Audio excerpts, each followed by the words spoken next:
Chairman Anuj పురి గురించి భారతీయ realty రంగంలో తెలియని వారు ఎవ్వరూ ఉండరు. దాదాపు 27 సంవత్సరాల నుంచి రియల్ ఎస్టేట్ నుంచి సామాజిక అభివృద్ధి ప్రాజెక్టుల వరకు ఆయన విలువైన సేవల్ని అందించారు. రియల్ ఎస్టేట్ మార్కెట్కు సంబంధించిన సాంకేతిక విశ్లేషణలో నిపుణులైన అనుజ్ పురి ఇటీవల హైదరాబాద్కు విచ్చేసిన సందర్భంగా రియల్ ఎస్టేట్ గురు కింగ్ జాన్సన్ గారికి ఇచ్చిన స్పెషల్ ఇంటర్వ్యూ రెండో భాగం మీకోసం. Hello everyone. Today we have a big man of the Indian real estate industry in our Paulomi Estates Real Estate Guru show. It's none other than Mr. Anuj Puri, ANAROC chairman. Sir, welcome to our Real Estate Guru show, sir. Sir, you have seen all the directions of Indian realty market and you know very well about all those major cities market information. Here my question is, what similarities do you find in all these markets? I think there are several core strengths, but I will enumerate three. First is the quality of talent that you get in Hyderabad, and by that I don't only mean is people who were born and brought up in Hyderabad. It is also a lot of people that are migrating into Hyderabad. So Hyderabad is becoming a source where you're being able to attract a lot of talent from various other cities in India. So that's the first thing is that attracts them, is that the quality of talent is phenomenal. Second is the infrastructure, whether it is the airport, whether it is the roads, whether it's the metro, whether it's the social fabric, whether it is from a safety security perspective, it is really, really high up. And third is that compared to many of the other metros in India, cost of living is still a lot more economical in Hyderabad. That is what international companies look at it. That is there enough talent for us to go in? How's the infrastructure? And by infrastructure, I don't only mean physical infrastructure, I also mean social infrastructure. Are there enough healthcare?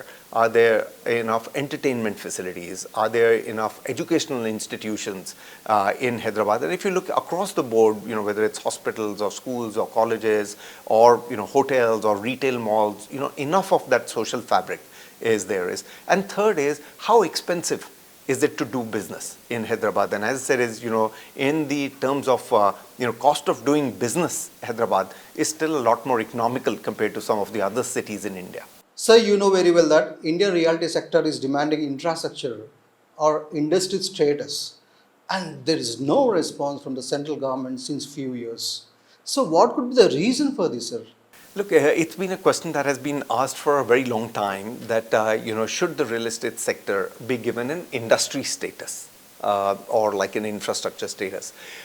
I'm not sure what are the true benefits of that. Is one of the benefits that I'm aware is that if you do give it infrastructure status, the interest rates become a lot more lower, and hence it becomes a lot more palatable for the developers to be able to take up the debt. But other than that, it is being considered as an industry today by the government. I do feel is that there is not much that is going to be secured by real estate getting an industry status, apart from just the benefit that you get on the interest. Our audience are eager to hear this answer from you, sir. So can you please tell us what could be the impact of 2000 rupees notes ban on Indian realty market? Will there be any negative impact or not? We haven't yet seen any impact of the 2000 rupee note that had got banned. So clearly in the demonetization, we had seen there was some issue, back in the days. But when 2000 notes have got sort of banned, actually they've not got banned. They're just phasing out over a period of time. We haven't seen any meaningful impact on the Indian reality. Sir, typically, if 1 lakh SFT of IT space is leased out, how much could be the demand of a residential segment, and what could be the ratio here, sir? Can you please explain our viewers? So it's a very interesting question, is that typically what is the percentage of residential to office? So I'll explain the mathematics, how it works is. So if there is 100,000 square feet of office space that is leased out, 100,000 square feet means 1 lakh square feet of office space that we leased out, we take it as a thumb rule that 100 square feet per person is the utilization of the office space. By virtue of that, it means that there will be 1,000 employees in a 1 lakh square feet office space. So 1,000 employees could potentially mean 1,000 home buyers, potential home buyers.